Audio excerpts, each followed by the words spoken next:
Kristal Anderson, President of AEMC. Welcome to our weekly Greenback Chat. If you missed us last week, we had a very exciting discussion with TS of TS Design Studio, talking about online advertising as it relates to your small business and really showing you how to compete in this market nowadays where we're talking about social media. We have so many different platforms via the internet that you can definitely use to engage customers and potential customers. So if you missed that, definitely you can find that previous recording on our website, www.andersonsmc.com. Today we're going to be discussing small business challenges and how to overcome them. If you've been in business for 1 month, 10 years, you have definitely faced some challenges or are still facing challenges that you're constantly trying to find great ways to overcome them. So we're going to hopefully share some information with you today that can help you overcome some of the things you're dealing with. So our first challenge that we want to discuss that we find very common among small business owners that we service is the challenge of wearing too many hats. When you're a business owner, especially in the startup phase, you are 9 times out of 10 doing all of the work yourself. So you are the president, you are the person performing the actual service or creating the actual product. You are also the financial manager. You are the marketer. You wear so many different hats. But in the beginning, it's good that you do that actually, because you begin to understand really what it takes to run a business. And then as you grow your team, you're able to really direct them in a more focused way because you know what you need and what it takes. But a lot of small businesses never get out of that because we get so used to doing things on our own. So we find it very hard and oftentimes can be reluctant in sharing some of the responsibilities that we have on a day-to-day basis. But it's critical and it's important that you understand that you have to begin at some point hiring individuals or consulting with certain professionals that can help you in your business, so that will allow you to actually focus on what really matters to you and what is really important, because you do have to still, at the same time of servicing your customers or providing a product, you have to maintain your strategic focus and make sure that things that you're doing today is definitely going to lead you to your ultimate goal or objective for your business. And if you just focus on putting out day-to-day fires, then it's very difficult to get to that point. So just to recap, as a solution to the challenge of wearing too many hats, it's good that you hire the right people. My old manager used to say, get the right people on the bus, and then use their skills and talents to help you to grow your business. The second business challenge that we find that is very common is capital, or finding funding for your business. And sometimes it's not just about finding the funding for your business, but it's sometimes about the fact that funding may not be an issue for you, but how do you use this funding in order to make sure that it's going to get you to your ultimate goal in your business. Now, we did a little bit of research on this, and I was interested to know that out of the estimated 27 million small business owners that we have here in the U.S., what were some of the ways that they found to actually fund their business? And here's what we found. We found that approximately 8.6 million small businesses funded their companies with actual personal savings, or families, members being willing to give them monies. I recently had someone to inbox us on Facebook who was interested in starting a franchise and was seriously considering taking funds out of their retirement account. So when you're talking about, taking funds from certain savings, you want to be careful on how you're looking at doing that, what funds you're looking to extract from, and make sure that when you do that it's definitely going to be put to the right use in order for you to be able to pay yourself back in some kind of way. But 8.6 million funded their business with personal savings.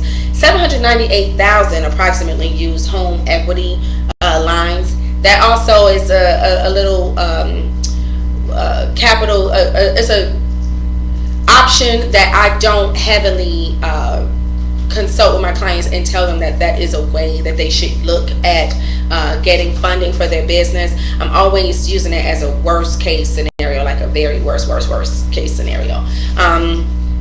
Because primarily, if your business fails, you want to be able to live to fight again.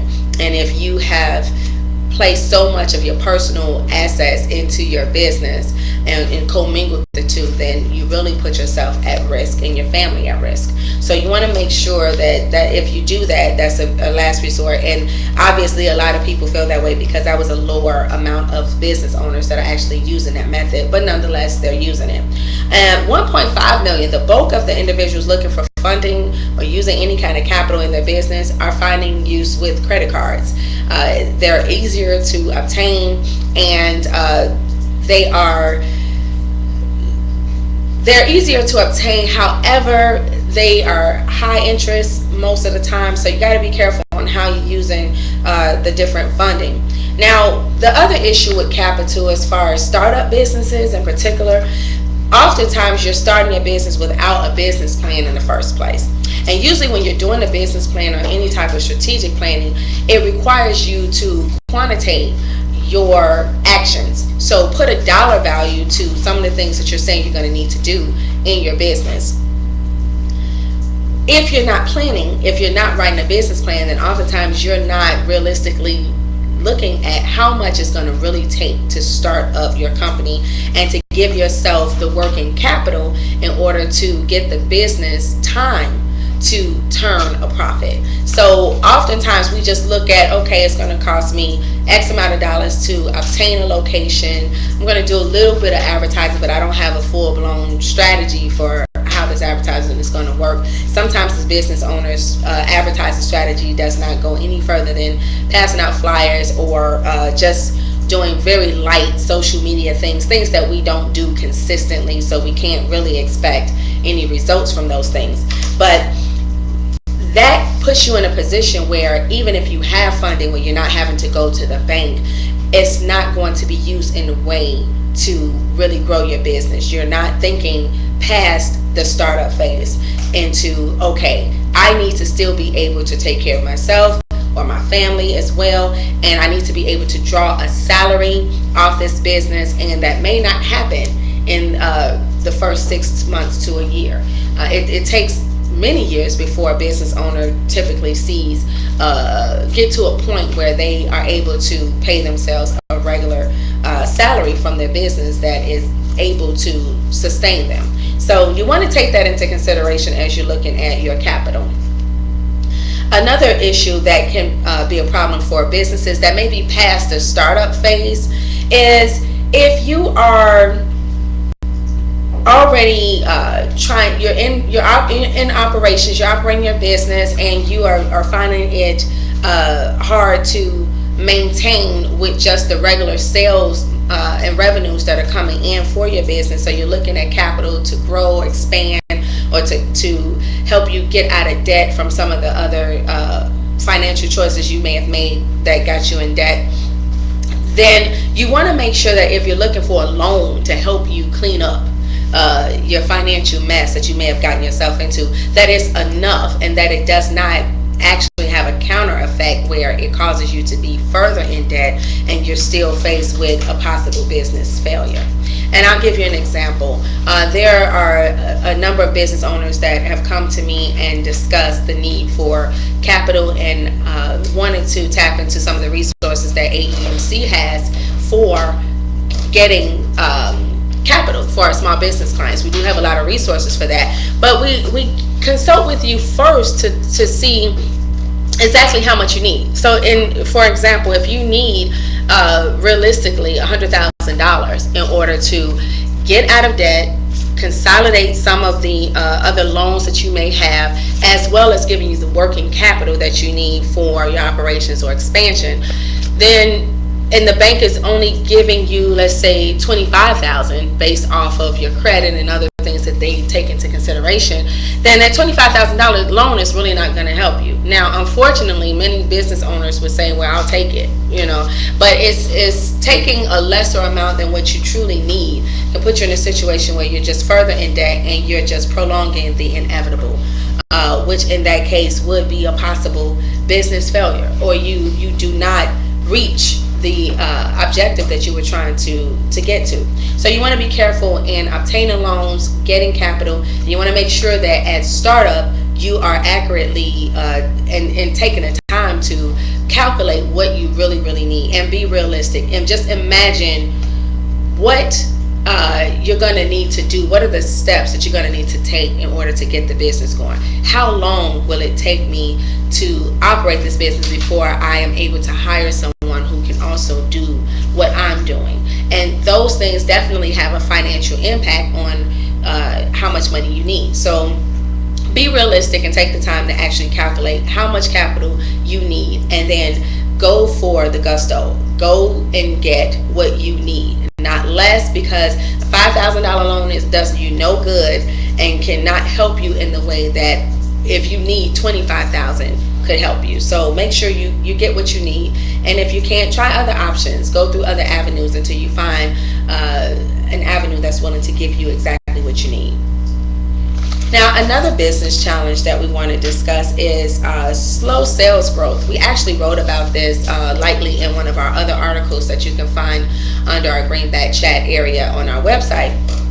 We talked about the fact that a lot of small business owners found that this was the most common challenge that they faced.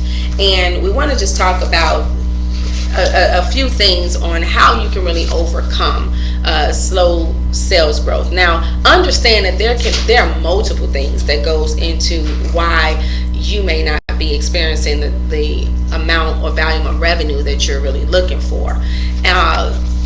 But if you do not have accurate record keeping, and you're not doing bookkeeping or using some type of an accounting system to track your financial transactions, then it's going to be very difficult for you to kind of pinpoint what may be the issue as far as your sales. For instance, we do a lot of training on the QuickBooks system, and what that system allows business owners to do is not just put in what you made for the month, but it allows you to be more specific in detailing what customers are spending money with you. And if you are able to run a report that will show you, okay, this is the money I made, but this is who's doing business with me. This is, of these revenues, I had 10 clients that accounted for 50% of my revenue. Then you know you need to spread out and get a little bit more diverse in the clients that you're serving, so that your business is not at the whim of just a few clients doing business with you. Because if any one of those few clients decided to go elsewhere, you'd be in a more financial hardship. So you want to make sure that if you're doing some type of bookkeeping, that you're putting information into a system accurately and completely, so that you can get out information that will allow you to make more informed decisions for your business. And that's really the main, the primary benefit of doing bookkeeping that I'm always telling my clients about, as far as, you want to make sure that you're making decisions from a more informed standpoint, knowing who's doing business with you, who's not, who dropped off since last year, who's newly gained and how you gained them. Understanding that type of information allows you to be more strategic in planning your next steps to, really implementing and continuing to do what works. Oftentimes business owners get stuck in doing the same thing over and over again because that's all you know to do, and then you expect a different result. Now, I've been told that that's the definition of crazy, but you cannot do the same thing over and over again and expect to get different results. So the point in having some type of way of measuring your transactions, measuring your company's performance on all different platforms and touch points for your company, is that you'll be able to take this information and then run an analysis on it and really look at it to see, okay, I didn't realize that this is what happened last month and last year at this same time. So you want to make sure that you you can have something to analyze and kind of compare, get some historical information, and that will give you more insight on what your next step should be, what you need to focus on. Because if you don't know what you need to focus on, then you're just putting out fires on a day-to-day basis, and putting out fires every day and just concentrating on the one problem at hand that's in your face has never gotten anyone to their ultimate mission. Okay, so you want to keep that in mind and make sure that you're taking that into consideration. So as a resolution to our slow sales growth, making sure that you're doing good record keeping in order to get out information from your system. Make sure that pricing is not a possible issue. Sometimes pricing may be too low or too high where you've placed yourself out of the market. So, and that's another challenge that we'll talk about a little bit down the line here, as far as determining what's a good price for your product or service. Has always been a challenge and something you really have to feel your way through as you go through your business. But that could also be an impact to why you're experiencing a slow sales growth. Turning a profit is another challenge. A lot of small business owners I may be grossing millions of dollars in revenues. However, that bottom line is a net loss, meaning that they've grossed millions, but they've also spent millions in trying to operate and generate those revenues, and they're at a loss or they've just broken even. And that is definitely not the goal if you're trying to position your company for long-term growth. You definitely want to begin to turn a profit in your business.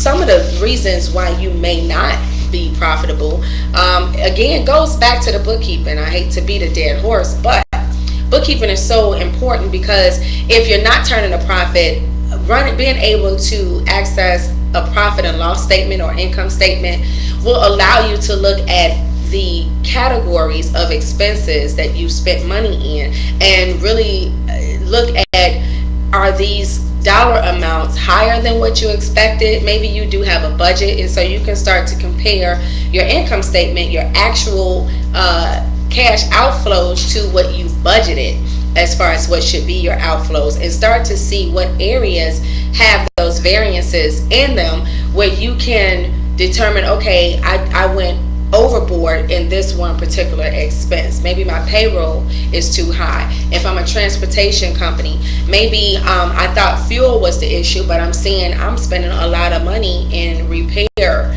costs, and so I need to really look at replacing some of my trucks that I have in my possession. So a lot of things can be playing a role as to why you're not profitable in your business. And so you want to, if you have some good record keeping or some kind of way that you can go back and look at different financial transactions that you've engaged in throughout a time period, then that will help you get at what may be causing the problem. And as small business owners, I don't want to deflate the importance or the fact that when you're often running your day-to-day business, and because you're wearing the many hats and you're intertwined with so many aspects of your company, you may have a feeling already or an idea of what may be the problem and still not know how to fix it. But that's when you should be looking for a professional that consults with that is an expert in the areas that are weak points for you.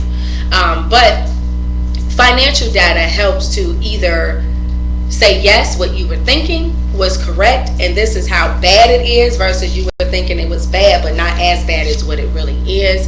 It still gives you more insight. So definitely do not underestimate or undervalue your instincts that you may have about what may be going wrong or right with your business, but you definitely want to have that financial data available to give you more insight to either prove or negate what you were thinking. Okay. Now, as far as another challenge that we have is commingling personal funds and business funds. I cannot stress enough the importance of not commingling your personal funds with your business funds. And it's often hard to do that as a business owner, because you've probably started out like that. You probably took for funding, you probably took your retirement funds, and you probably took your home equity line of credit in order to fund your business. So from a business standpoint, you already may be feeling like you're definitely intertwined. A lot of business owners find themselves taking their personal assets to fund their business. But understand that once you, especially if you've incorporated, there's a legal sense that goes into why you can't do this. If you've incorporated your business, then your business is considered to be separate from you.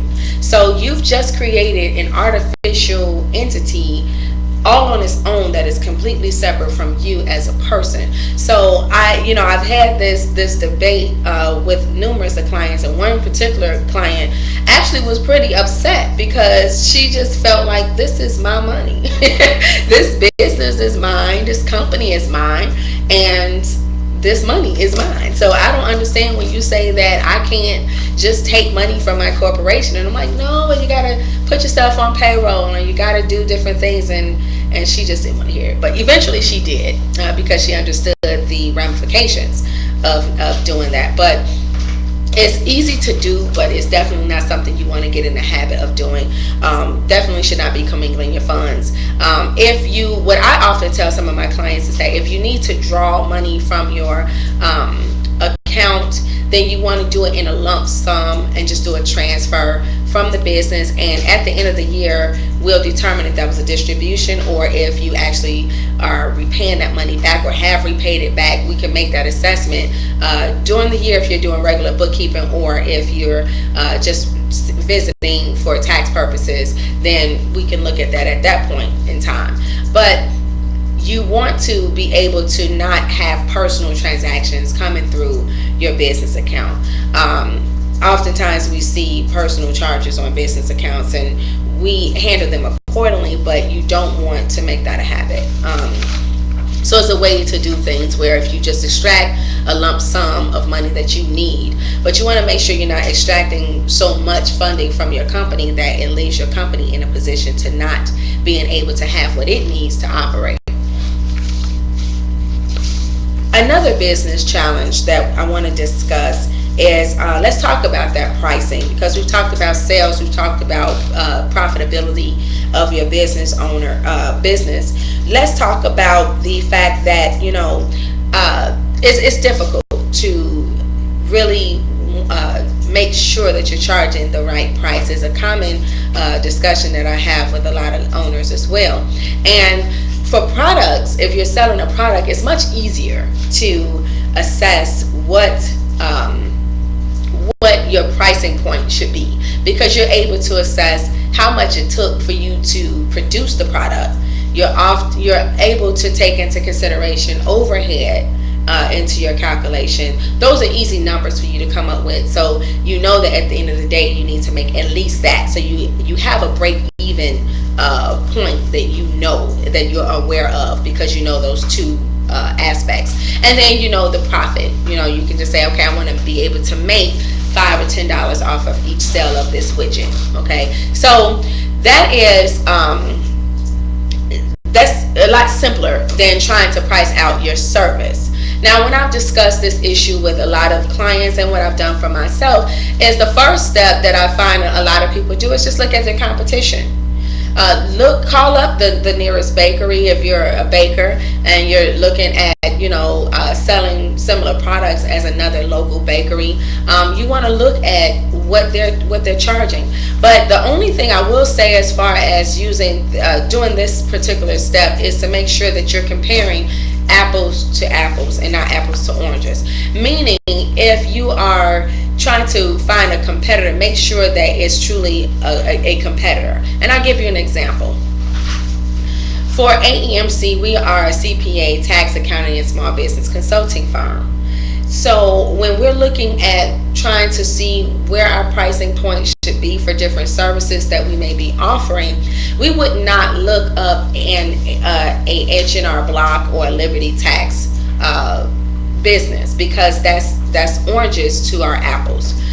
We are a CPA firm. So we would look at other CPA firms who are offering similar services. Okay, so you definitely want to make sure, and if you find that their pricing is a little bit higher, then you want to dig a little deeper and really look at the value of the services that they're offering. How do they differ from the product or service that you're offering? How are they getting that service or product out to their clients that allows them to charge this price? Who are they servicing? So maybe a little bit more information that you have to gain in order to make sure that if you're going to price it higher or lower, that you're making sure that you're not just giving away your product or service, but that you're getting a fair price for the goods and services that you're offering. Let's see, for another challenge that we have is bad planning or lack thereof, and we kind of talked about this lightly early on.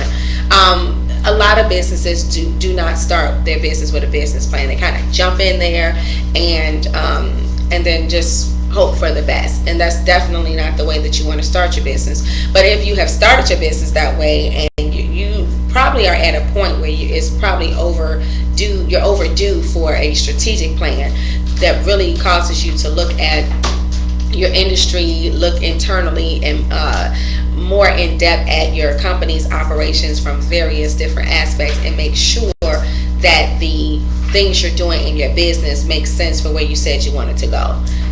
It's so easy to do that. So what I want to do is just break from giving you some information. We do have a question from one of our Twitter fans. Zarina, can you just state what the question is? Sure. When a small business, or when a business is based on ad revenues, what is the best way to determine prices for the ads? And then, is it better to have a general advertisement package, or to have their price based on how much we expect they can afford? Well, great question, and thank you for joining us today. That's from John Sullivan. John Sullivan. Okay, great question. So if your business is based on ad revenues, it kind of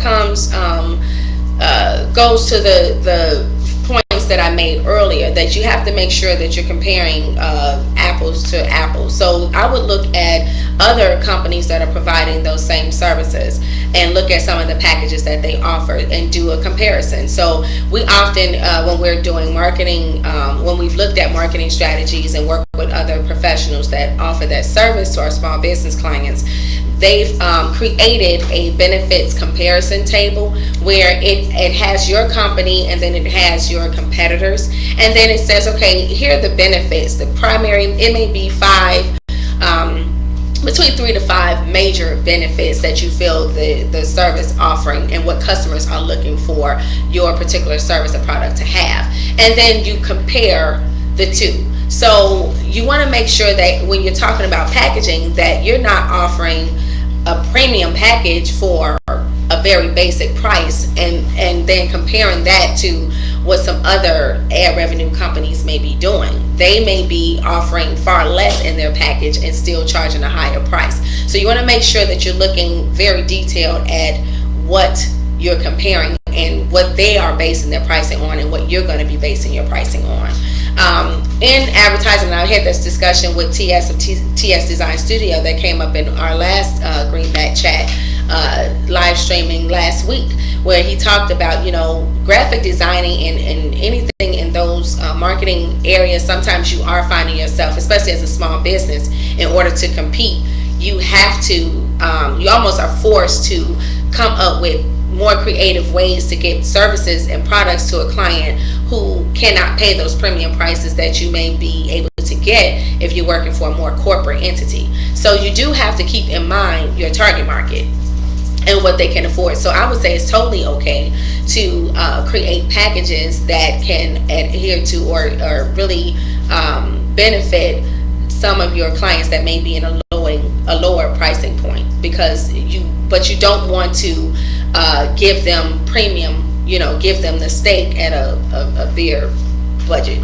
Okay, so you definitely want to kind of have different tiers. It's okay to have different packages that cater to different types of clients. Any other questions? Did I complete that question? Okay, great. Thank you again for tweeting us and joining in with us on this live chat. And anyone else, if you have any comments or questions that you'd like to get answered, please feel free to tweet us and let us know, even if it's after the chat. What we've been finding is a lot of individuals are engaging us heavily even after our chats, and so they're favoriting, they're retweeting some good information that we've shared out there. So definitely, if you find something that we've discussed and you still have a question, we will definitely answer you and respond to that, even if it's after our weekly Greenback chat. So keep that in mind. Moving on to another challenge that we have is sometimes you don't even realize you have some business problems. Sometimes, you don't realize that there is a serious problem, or it's probably because it hasn't really hit you in the way that it can to really knock you off your base. But it's so important to try to identify problems before they become an even more serious problem.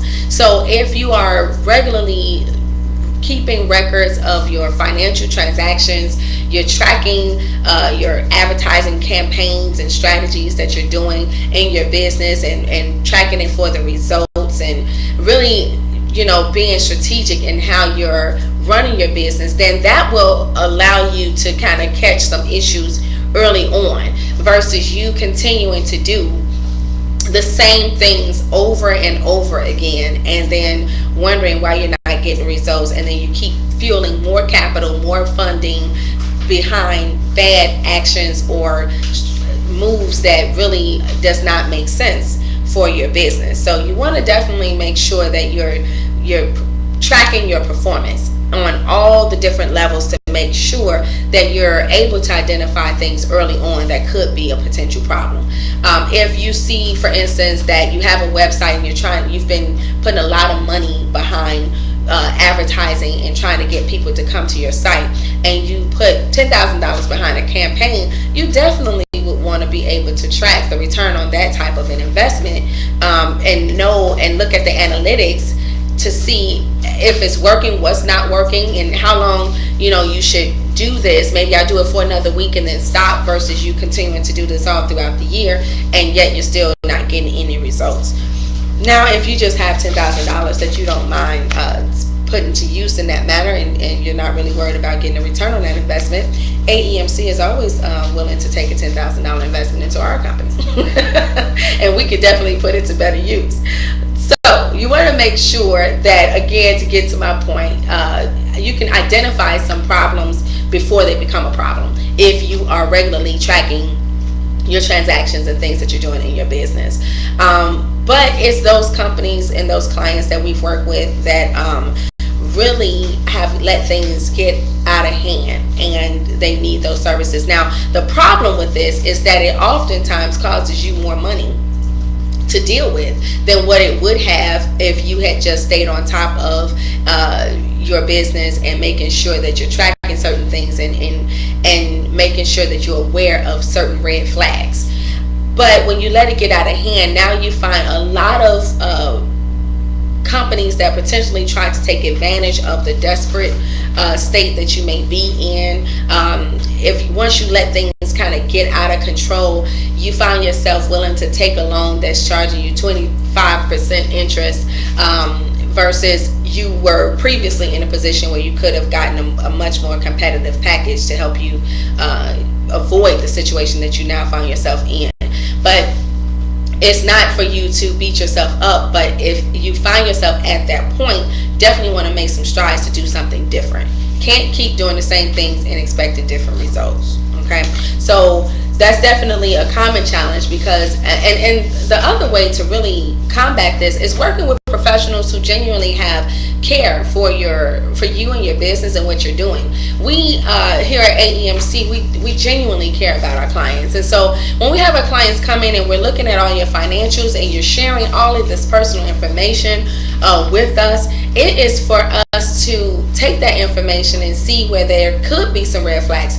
Because we are experts in dealing with finance, we wouldn't expect you to be able to identify some things that we would see as a problem. But it's our job as an expert to bring it to the forefront for you and say, hey, this could be a potential problem for you, and this is how we probably want to monitor this moving forward, or this is how we'll want to change up how some of the things that you may be doing in your day-to-day to make sure that this does not become a bigger problem, or in order to rectify the problem. So working with good consultants and professionals that are willing to not just give you a one-size-fits-all boxed-in answer, but one who is willing to look at your unique situation and help you identify some areas for improvement. Okay, because that's sometimes the only way that you find out. It's just like going to the doctor. When you go to the doctor, you don't know what's going on inside of your body, and you're not monitoring your blood pressure on a daily basis if you've never had a reason to think that you had a blood pressure issue. But you go to the doctor and they run different tests and they make you aware of some things that may be issues. So it's the same thing when you're dealing with your finances. Working with a professional that can look at what you have going on, listen to some of the things that you're dealing with, some of your personal unique challenges to what you're dealing with, and then willing to work with you and finding a solution to those. Now, Serena, am I staying on point with all of my challenges? Have I missed anything? Well, you are. One that I was looking forward to hearing a little bit about was disagreements. What do you do if you have disagreements with your partners or your investors? Great, thank you so much. Yes, this is also a problem where a lot of business owners who may have started out with partners actually have ended up later on down the line not even having a business relationship with them, or a friendship sometimes. So it's important. What I advise to my clients, especially if you're in the startup phase, I've gotten a lot of my clients accustomed to calling us before they make big moves or big changes, and that's the type of relationship we have with our clients, that they call us and say, Kristal, before I do this, I just want to get your opinion. And we always love those calls, because it gives us a chance to really run some things by you, get you thinking about some things that you may not have thought about previous. So, and that's at the opportune time where it's ability for you to do some things before it becomes a problem. So, and having a partner and how to deal with a partner in your business, it's definitely something we've discussed oftentimes. Sometimes the situation is that you have a business partner and they're going to be putting a lot of the money and funding into the business, but you have the other person that actually is the brains behind the operation, and that's going to be the one working the day-to-day business. Oftentimes I find the person who's the brains behind the business idea is the one who's feeling less confident in the deal. They're feeling like because they have less say so, or should have less say so on different things, different decisions being made on behalf of the company, because they're not putting the money in. But I always explain to them that having the brains and having the know-how is just as valuable as being able to put money, physical dollars, into the company. So you definitely don't want to undervalue your decision-making rights in your partnership just because you may be the brains and not the brawn, if you will. So that's one thing as far as dealing with partners. Another issue that I've seen come up is that there was just a misunderstanding or no real conversation was had before the business started, as far as what are the expectations that I have of you, and what do you have as an expectation of me, and how we're going to be operating this company. One of my clients come to mind. They had a boutique over in the city of Chicago, and when they first started out, I met with them and I said, hey, who's going to be expected to be in the boutique on a day-to-day basis? And it was some other questions that we posed to them that they kind of looked at each other and was like, oh, we didn't talk about that. Well, I think I could do this, and well, that won't work because we want it to be open during these hours. So if you're not available at this time and I'm not available, then who are we going to have? Now we got to think about hiring someone. So you want to definitely have an extensive, in-depth conversation with your business partner, just to understand what are your expectations, what are you all's expectations of each other, to make sure that when you start the business, most things can be ironed out. most people don't like to hear this conversation, but whenever I'm assisting clients with writing up their partnership agreements or making sure that they've taken certain things into consideration, I'm always having them to discuss, if things don't go the way that you want them to go, how are we going to dissolve this? If we have a disagreement, how will we work out a resolution that is reasonable for both of us, that we can, that we can both live with? How do we work out our problems? And then if we just can't get past certain things in the business, how are we going to dissolve? Who gets what? Okay, well, I put in the computer and I put in this money, so how would I get this back or whatever? These are discussions that you should have before you go into business with someone. It's a relationship that you're creating. Is no different in some certain aspects. It's no different from a personal relationship that you build with someone. Before you marry someone, you would definitely want to know their pet peeves, and if they let the toilet seat down, that maybe that's maybe that's an issue for you. You want to know what you can deal with this person and what you can't. So it's the same thing as far as forming a partnership in your business, that you ask those critical questions and try to get as many answers to them as possible before you dive into a partnership. So that's a great point. Thank you, Zarina, for bringing that up. Another one that I'm looking at that I may have overlooked is just growing too fast. And some would argue that that's a great challenge to have, that, my business is taking off. But I've seen clients that have gotten too big for their britches, and they've grown too fast for where they are now. So one of the things to do is oftentimes we don't set up our business as a real corporation. And when I say that, I'm meaning we don't create hiring policies for our company. We don't have product policies, or we don't write up a strategic plan of operations for our company. And when you don't do those things and you're starting to grow so fast, then things can really get lost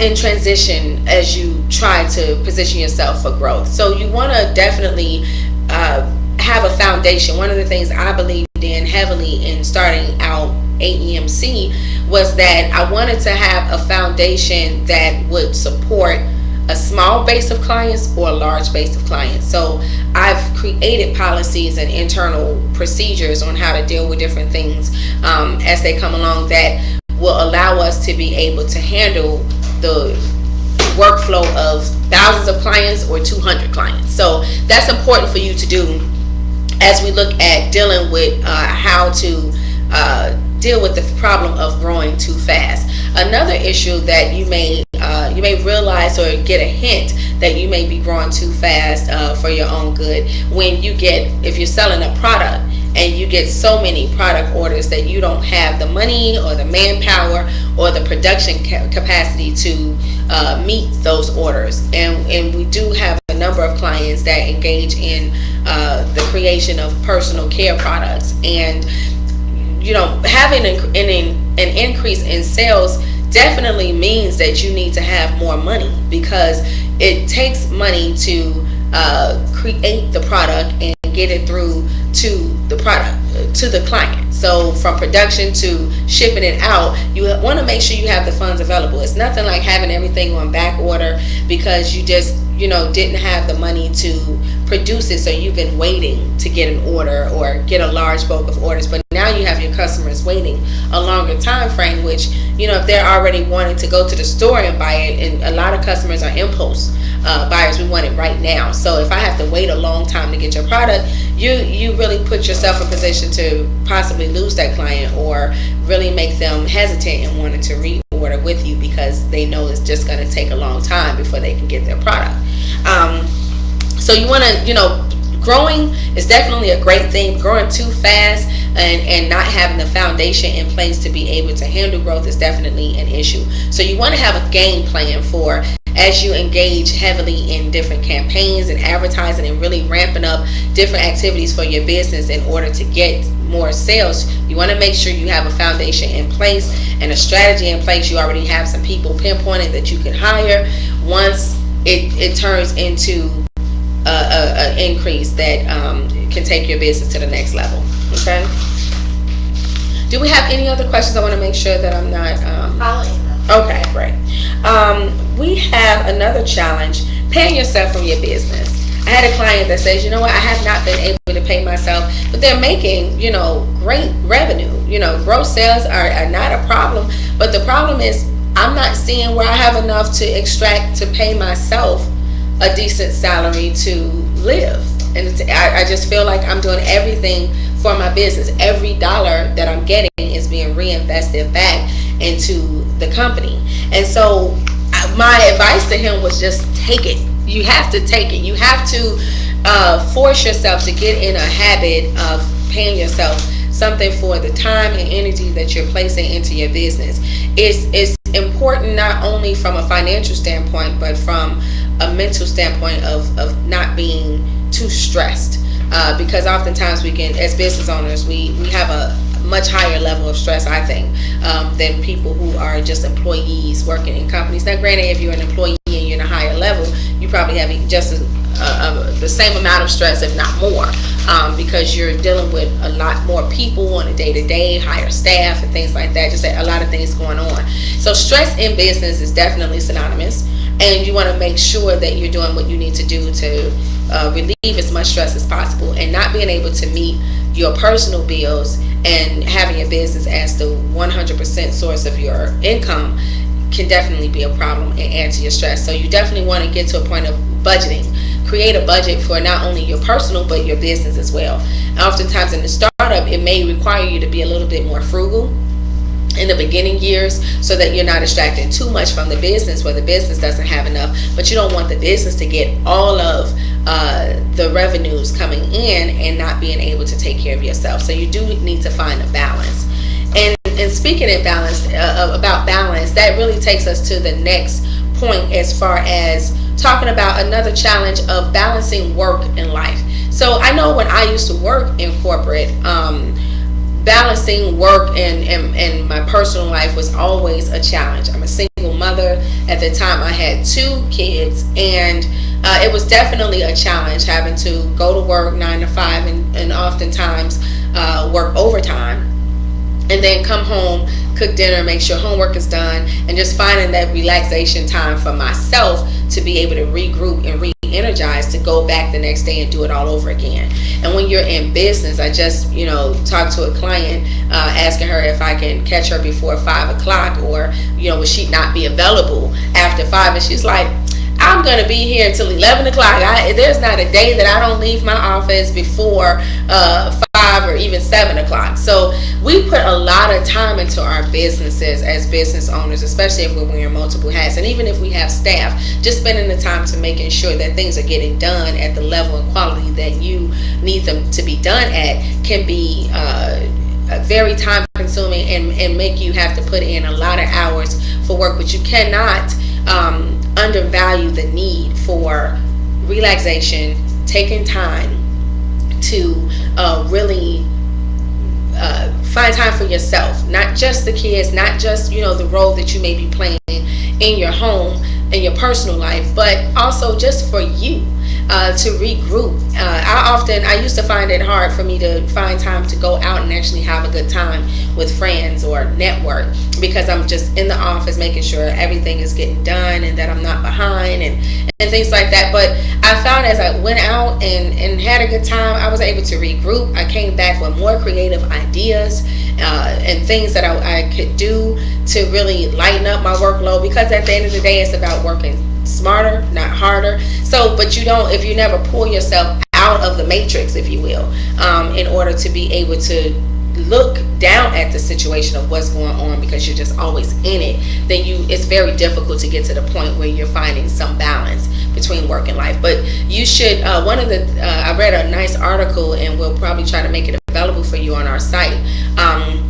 It's a wonderful article that talked about how do you go about finding that work-life balance, and they suggested that as a business owner, we're already accustomed to setting appointments. So they suggested that you schedule an appointment with yourself and actually commit to it as you would if you were committing to that being a client outside of you. So if we knew we had a client coming into the office at a particular time, we'd make sure that we're there. We would not be late, and we'd be committed to it. And that's the same thing we need to do for ourselves as far as committing to the time that we're giving ourselves. Set a time to be away from the office, and it's okay. It's not going to, everything is not going to blow up, I promise. When you leave and come back, everything is going to be intact, and you'll be able to be refreshed to deal with new problems and tackle old ones, okay, and finally find a light at the end of the tunnel, okay? Are there any, do we have any other questions or challenges that I may have missed? I think we've discussed kind of the disagreements with partners, but we didn't talk about investors, disagreements that you may have with your investors. And I work with a lot of firms that, especially if you're in the construction industry, there are a number of our construction clients who get funding for their for very high priced capital assets that they have to have in order to provide certain construction services. And so they oftentimes work with different investors, and sometimes the investors they definitely are protective of their investment, and that's totally understandable.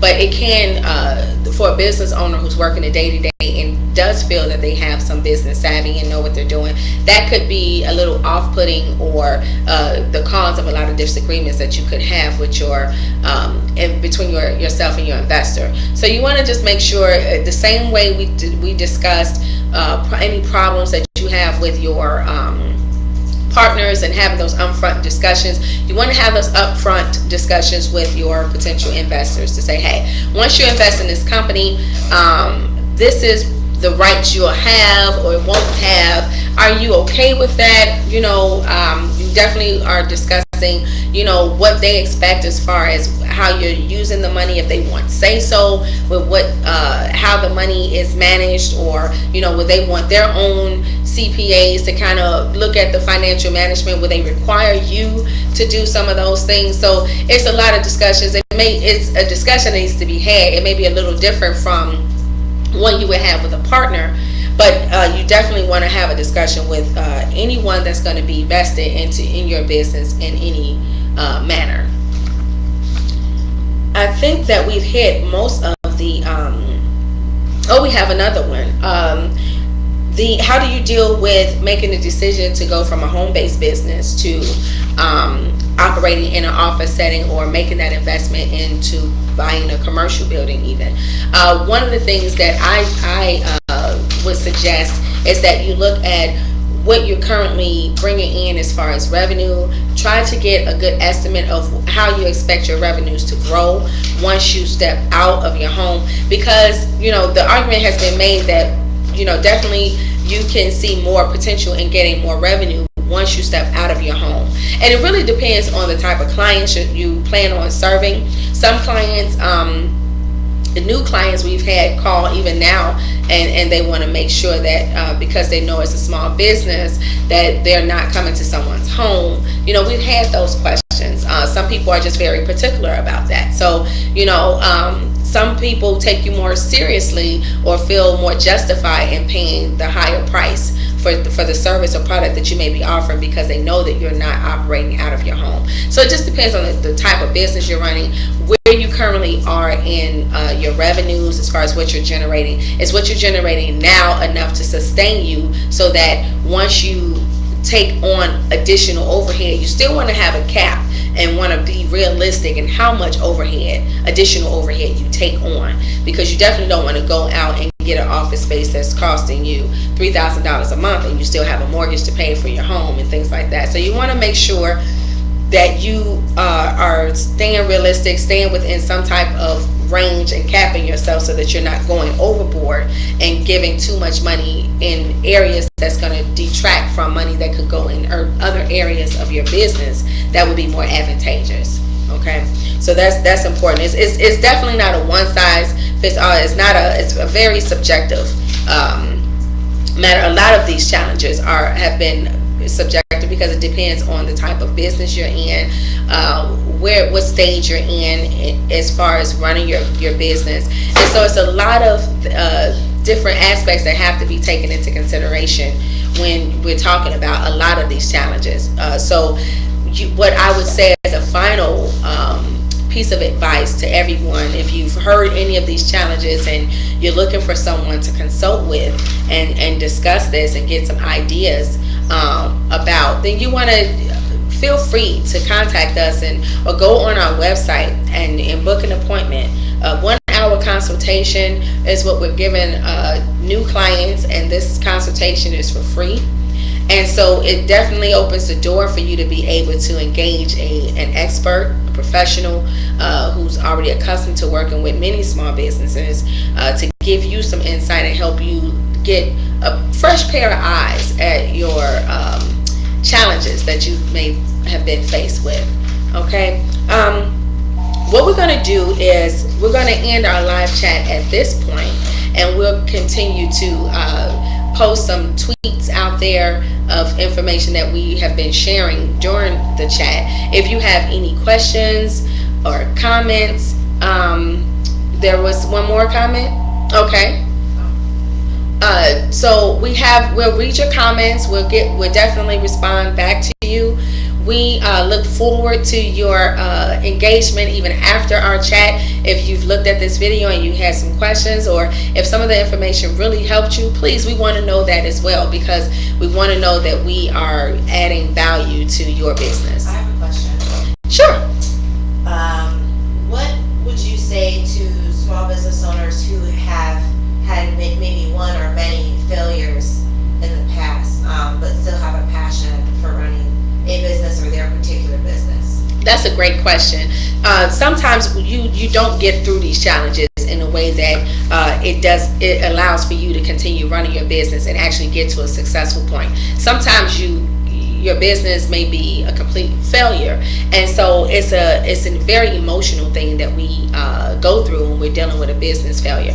But it should be something that we should look at this type of failure in the same way we should look at other problems we go through in our personal life.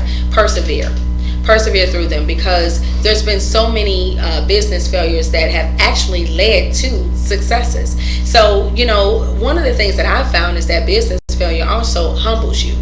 It allows you to be open and realize that, you may not have all of the answers, and you may need to do something totally different from what you are used to. Sometimes failure pushes you into a realm that you never imagined that you'd ever be in. So, and those oftentimes can be great for your business, and that can be a great thing. So to anyone who has experienced actual business failure, I would definitely say to persevere through that. Do not allow that to completely take you out of the game. Revamp, go back to the drawing board, look at what you may not have done. Look at some things that you can do better to improve your situation, and take the steps needed in order to engage it and look and come at the business from a different angle. Now, if you have continued to fail, it could be a sign that possibly your business idea is not ready. It's not one that the marketplace is ready for. Maybe it's ahead of its time. Maybe consumers or whoever you're targeting it to, it's just they're not finding a need for it. So that's also a reason for you to go back to the drawing board and get another idea and try to pursue that. So if you continue to fail, you want to look at the idea itself and see, maybe that's not a perceived resolution to a consumer's problem. But if you've had any failure, one or two failures, then it could just be that you need to just revamp your game plan. Any other questions or comments? Great comment. Oh, thanks. Let me see.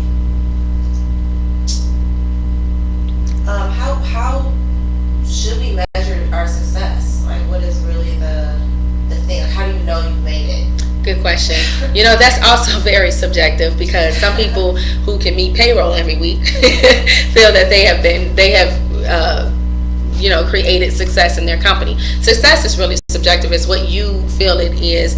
But, you want to make sure that you're realistic in the kind of success you want, and making sure that the successes you have along the way is actually getting you to your ultimate mission and your ultimate goal. And the only way to do that is to be able to have some metrics that you can analyze and compare to. So staying informed about your competition, about what's going on in your industry, staying ahead of the curve actually helps you to maintain any success that you may have currently had, because you can have a very successful year one year, and then the following year it can be a total disaster. So you definitely have to stay involved in what's going on around you, and not just live in your own box and think that's good enough to have long-term growth. Okay, because things change, people's needs change, so you want to make sure your service offering or your product continues to meet a need.